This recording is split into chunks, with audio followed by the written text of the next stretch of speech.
जिसकी कृपा से हमें दुख रूपी दवा मिलती है, दुख रूपी अलार्म मिलता है, अलार्म, कि हम सत्य पथ की ओर दोबारा से चल सकें, बढ़ सकें। जिसकी कृपा से, जिसकी शक्ति से हमारे पास वेद हैं, उपनिषद हैं, दर्शन हैं, गीता है, रामायण है, भागवत है, जिसकी कृपा से संत, ऋषि, मुनि, वीर, वीरांगनाएं, जिसके कारण से हम हैं जिसके कारण से, और जिसे हम अपना मानते हैं,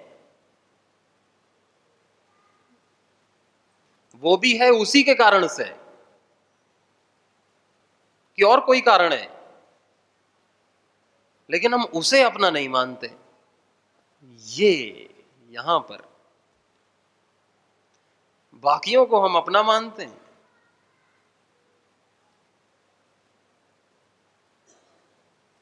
जो हमारे होने का कारण नहीं है, वो हम स्वतंत्र हैं। बाकी को हम अपना मानते हैं जो हमारा है ही नहीं, न था न रहेगा। उन सारी चीजों पर हम अपना अधिकार मानते हैं, लेकिन जिस पर हमारा सदा से अधिकार है, जिसका हम पर अधिकार है, हमारा जिस पर अधिकार है, उसे हम अपना नहीं मानते, तो कहलाता है यस्य मृत्यु। यही मृत्यु है, यही दुख का कारण है। भला जिसके कारण से सब कुछ कार्य कर रहा है, जिसके कारण से अग्नि प्रज्वलित है, जिसके कारण से धरती घूम रही है, जिसके कारण से सूर्य प्रकाशित हो रहा है, सदा से सदा होता रहेगा, जिसके कारण से चंद्रमा है, चांद सितारे हैं, जिसके कारण से हमारे बालक बालिकाएं हैं, जिसके कारण से हमारे पिता, हमारे दादा, परदादा, नाना ना सब, जिसके कारण से और भी होंगे आगे आगे आगे आगे, हमें उसे सदा उसके प्रति कृतज्ञ रहना चाहिए कि नहीं? उसकी हमें भक्ति करनी चाहिए कि नहीं? उसका हमें धन्यवाद, उसके लिए हमारी कृतज्ञता के अश्रु निकलने चाहिए कि नहीं? उसी के लिए हमको पूरा जीवन जीना चाहिए कि नहीं? उसी के प्रति पूर्ण शरणागति होनी चाहिए कि नहीं?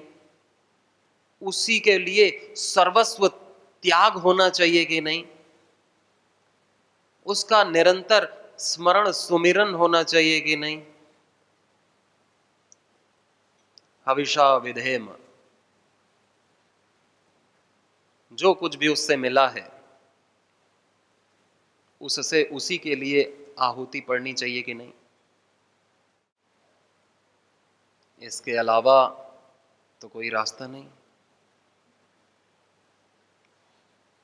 हमारे आंसू उसके लिए निकले, तुम्हारा हृदय पवित्र होता है।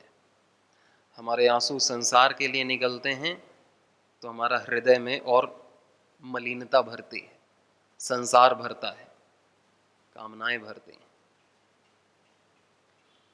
तो जिससे हमने सब लिया है, उसी को सब लौटा देना है। इसी को ज्ञान कहते हैं। अगर हमारी बुद्धि थोड़ी भी कार्य करती है तो हम ऐसा करते हैं, अन्यथा हम भगवान से जो भी मिला हुआ है, उसको यदि हम अपने सुख के लिए लगाएंगे तो फिर हम सुखी नहीं हो पाएंगे। क्यों नहीं सुखी हो पाएंगे? क्योंकि अगर हम अपने सुख के लिए जिएंगे तो हमें ये मानना होगा कि हम दुखी हैं, तभी तो हमें सुख के लिए कुछ करना है। सुख सभी चाहते हैं? हाँ चाहते हैं। हाँ तो बोलो। तो अभी सभी दुखी हैं, तो फिर सुख क्यों चाह रहे हो?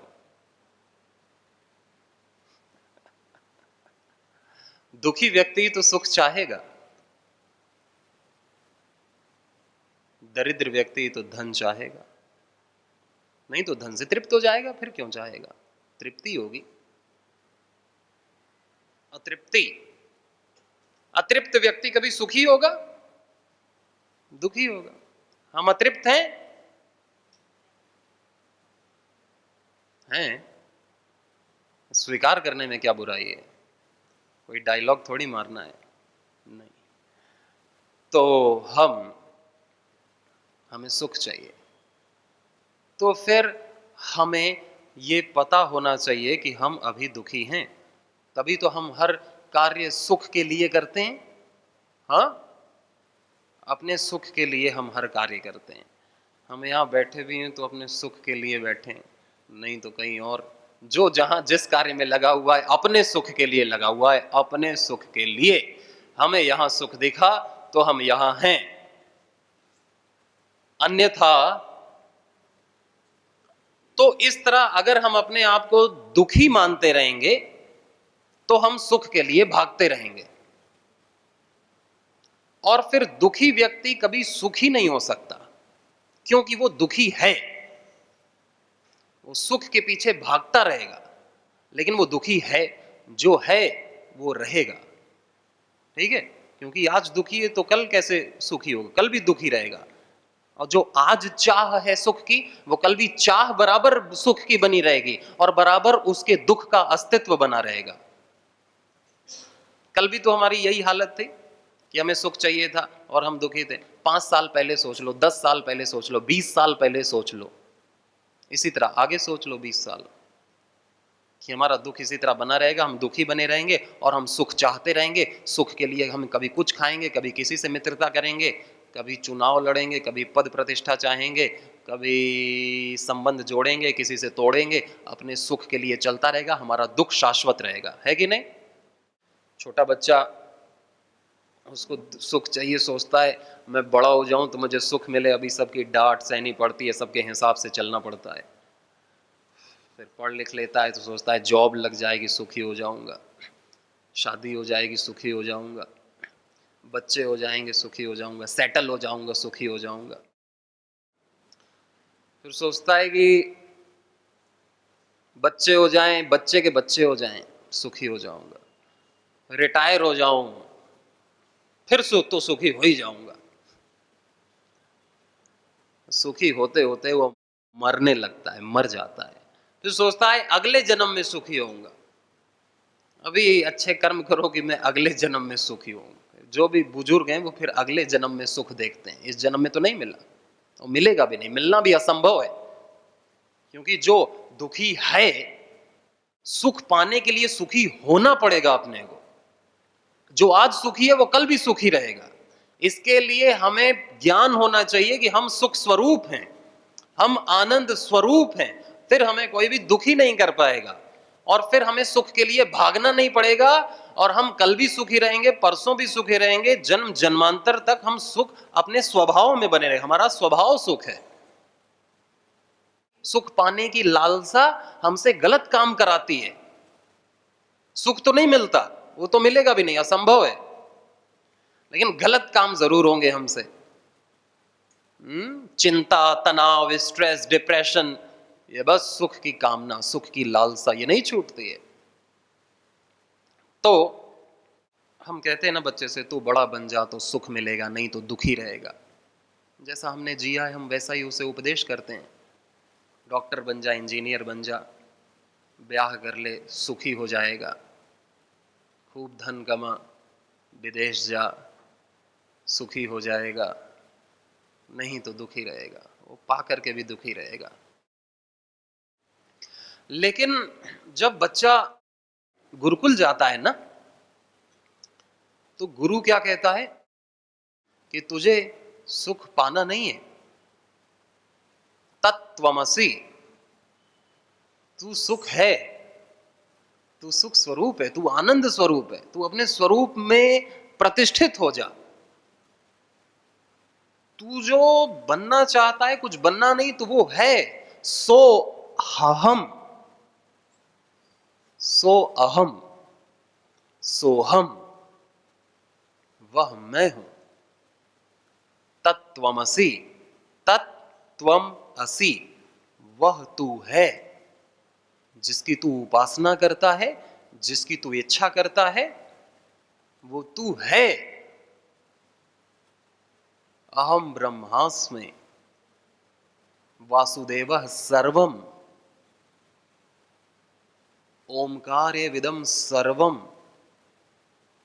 ये सत्य है, हमें शास्त्र बताते हैं, गुरु बताते हैं, ऋषि बताते हैं, भगवान बताते हैं। भाई तू खुश रह, खुशी चाहेगा तो चाहता रहेगा, मिलेगी कब? चाहना सदा से थी और रहेगी और हर जन्म में रहेगी। तू सुखी होगा कब कि मैं हूं, मुझे चाहिए क्या? फिर सुख के लिए कर्म नहीं होगा। अगर हम दुखी होंगे तो हमारा हर कर्म हमारे सुख के लिए रहेगा और फिर हर कर्म व्यर्थ हो जाएगा, क्योंकि सुख तो मिलना नहीं। तो हर कर्म फिर हम अपने सुख के लिए कर रहे हैं तो फिर व्यर्थ ही कर रहे हैं।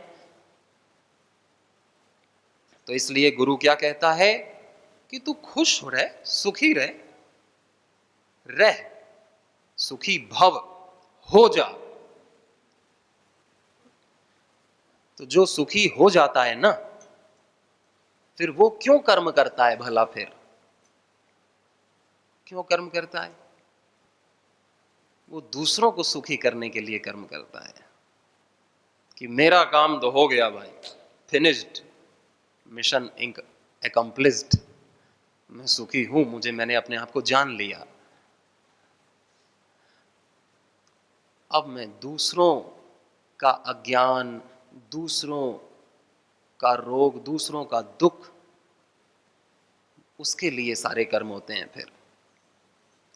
फिर भगवान की आज्ञा के अनुसार कर्म होते हैं। या तो संसार के हित के लिए कर्म होते हैं, या भगवान की आज्ञा के लिए कर्म होते हैं, या फिर उसकी मौज है, वो कर्म करेगा या बैठ जाएगा गुफा में आनंद से, उसकी मर्जी कि फिर वो कर्म करेगा। अन्यथा हमारे सारे कर्म हमारे ही सुख के लिए होते रहेंगे और हमको सुख नहीं मिलेगा। हमको क्या मिलेगा? दुख। हमने आज तक अपने सुख के लिए हर कर्म किया है, गलत भी और सही भी, अपने सुख के लिए पाप भी और पुण्य भी, अपने सुख के लिए शास्त्र के अनुकूल भी और शास्त्र के प्रतिकूल भी। अपने सुख के लिए माता पिता के अनुकूल भी जाना पड़ा तो हम गए, प्रतिकूल भी जाना पड़ा तो हम गए, गुरु के भी अनुकूल और प्रतिकूल हम गए, केवल अपने सुख के लिए। लेकिन सुख नहीं मिला आज भी। हमें सुख तो आज भी चाहिए। मिला क्या? दुख, दुख, दुख, दुख, दुख। और दुख भगवान का प्रसाद है, ये बताने के लिए कि कहीं गड़बड़ है। सुख मिल जाना चाहिए था, दुख मिला। दुख एक औषधि है जो हमें स्वस्थ करने के लिए हमें पीनी पड़ती है। हमें स्वस्थ करने के लिए भगवान दुख रूपी औषधि देता है। ये ले पी, कड़वी है तो क्या हुआ, कुछ तो अकल ठिकाने आएगी। ठोकर खा खा के, ठोकर खा के बुद्धि आएगी, तेरे को वैराग्य जगेगा। लेकिन हम खूब ठोकर भी खाते हैं, फिर भी वैराग्य नहीं होता। संसार से खूब धोखा मिलता है, खूब थप्पड़ मिलते हैं, खूब गालियां मिलती हैं, खूब अहंकार चूर होता है, लेकिन हमारा अहंकार है कि टूटता ही नहीं, हमारी बुद्धि है कि आती ही नहीं, ठस की ठस है।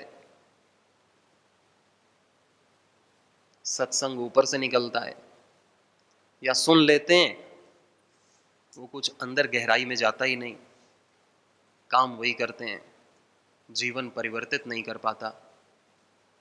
सत्संग कभी नहीं करेगा जीवन परिवर्तित। केवल जीवन को कोई परिवर्तित कर सकता है तो वो है भगवान की दवा, दुख। दुख अपना काम कर गया, प्रभाव छोड़ गया और हम सुधर गए तो फिर हम हैं सुखी।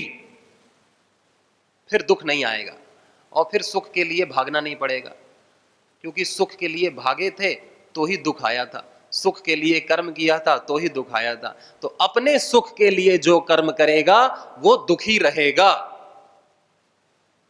हेंस प्रूव्ड कि अपने सुख के लिए जो भी कर्म करेगा वो दुखी रहेगा।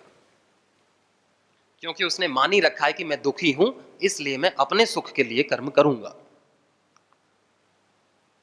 इसलिए किसके सुख के लिए कर्म करना चाहिए? सबके सुख के लिए, संसार के सुख के लिए, या भगवान के सुख के लिए, या गुरु के सुख के लिए। मेरा गुरु प्रसन्न रहेगा, भगवान प्रसन्न रहेगा, संसार प्रसन्न रहेगा, इसलिए मैं कर्म करूंगा। जिसके प्रति भी मेरा कर्तव्य है वो खुश रहेगा, इसलिए मैं कर्म करूंगा। मैं तो खुश हुई, मुझे कोई अपेक्षा नहीं कि संसार से, क्योंकि मैं तो सुखी हूं। दुखी व्यक्ति अपेक्षा करता है, दुखी है ही तो कौन उसकी अपेक्षा पूरा कर पाएगा? ये बात समझ में आनी चाहिए कि अगर हम दुखी हैं ही तो हमें कोई फिर सुखी नहीं कर सकता, भगवान भी नहीं कर सकता। तो सुखी होने के लिए बस सुखी होना पड़ता है, सुखी होने के लिए सुखी होना पड़ता है। वो सहज है, क्योंकि सुख हमारा स्वरूप है। हम अपने स्वभाव में रहें, अपने स्वरूप में रहें, तो हम सुखी रहेंगे। यदि हम अपने स्वभाव के प्रतिकूल आहार लेंगे, विचार रखेंगे, यम नियम के उल्टा आचरण करेंगे, तो फिर हम अपने स्वभाव को नहीं जान पाएंगे, हम सुख स्वरूप, फिर हम दुखी रहेंगे। अतः हम हमारे कर्म भोग के लिए नहीं है, सेवा के लिए है। हमारे पास जो भी सामग्री भगवान ने दी है, ये शरीर भी, ये भोग के लिए नहीं है, ये सेवा के लिए है। सुख स्वरूप है, नहीं तो हम आनंद स्वरूप होके भी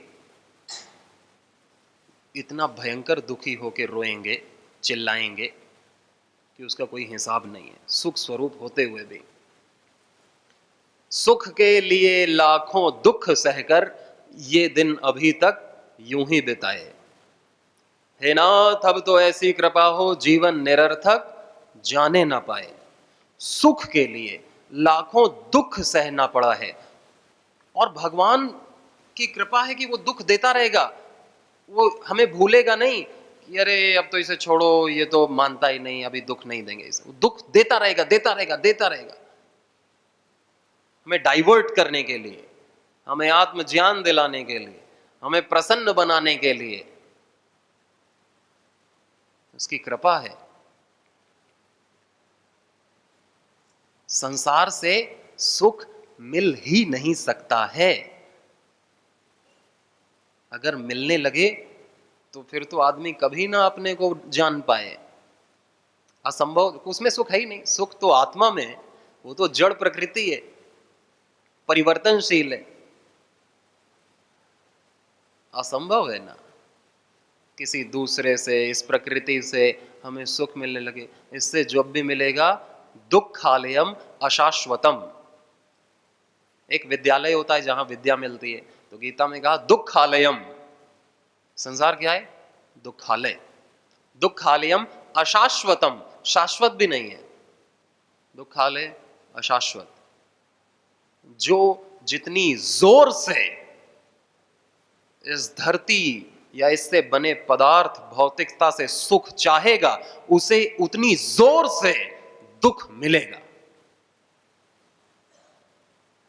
जिसका मोह जितना तगड़ा, उसका झटका उतना तगड़ा, उसका हार्ट अटैक उतना तेज। ऐसे, क्योंकि उसने मोह बड़ा तगड़ा कर रखा था। सुख मिलेगा, सुख मिलेगा, नहीं मिला तो धोखा उतना तेज, दिल उतना भयंकर टूटता है। जिसका मोह नाजुक, उसे हल्का से दुख होगा। जिसका मोह नहीं, उसका दुख नहीं। जिसके 100 मोह, उसके 100 दुख के रास्ते। जिसके 50 मोह, उसके 50 दुख। जिसके 10 मोह, उसके 10 दुख। जिसका 1 मोह, उसका 1 दुख। जो मोह रहित, ममता रहित, निर्मम, निष्काम, दुख खत्म, फिर वो अपने स्वभाव में प्रतिष्ठित। तदा दृष्टु स्वरूपे वस्थानम, फिर दृष्टा अपने स्वरूप में प्रतिष्ठित हो जाता है। इसी को योग कहते हैं कि हमारा हमारे स्वभाव से योग हो गया, हमारा स्वयं से योग हो गया। जिससे सदा से योग था उसी से योग हो गया, जो हुआ हुआ ही था वही मिल गया, और जो कभी मिला हुआ नहीं था उसी का वियोग हुआ है, वही छूटा है, जो था ही नहीं अपना। तो छूटता कौन है? जो छूटा हुआ ही है। मिलता कौन है? जो मिला हुआ ही है। उसी को योग कहते हैं। प्रकृति का वियोग ही योग है। स्वयं का हम योग हो जाए, स्वयं से हमारा हमसे योग हो जाए, वही योग है। हम परमात्मा के अंश हैं। परमात्मा मिल जाएगा जिसे स्वयं का ज्ञान हो जाए। तो स्वयं का ज्ञान करने के लिए कहीं भटकना नहीं पड़ता है, बस व्यक्ति ध्यान से अपने को जान लेता है। या तो ध्यान से, समाधि से, वैराग्य से, संयम करके अपने को जान ले, आत्मज्ञानी बन जाए, एक ये तरीका है। और या तो गुरु की, भगवान की, शास्त्रों की मान ले कि तू सुख स्वरूप है, अब दुखी मत होना। या तो मान ले, चलो मैं जान तो सकता नहीं, इतनी सूक्ष्म बुद्धि नहीं, इतनी एकाग्रता नहीं, और कि मैं योग कर सकूं घंटों घंटों और मैं अपने को जान सकूं, चलो मैं मान लूंगा। मानना आसान हो सकता है यदि हमारा शरणागति हो तो, समर्पण हो तो, यदि हम में बहुत सारी इच्छाएं ना हो तो हम गुरु की बात मान सकते हैं। जानने वाला जहां पहुंचेगा, मानने वाला भी वहीं पहुंचता है, वहीं पहुंचेगा। बस जानने वाले को ज्ञानी कहते हैं और मानने वाले को भक्त कहते हैं।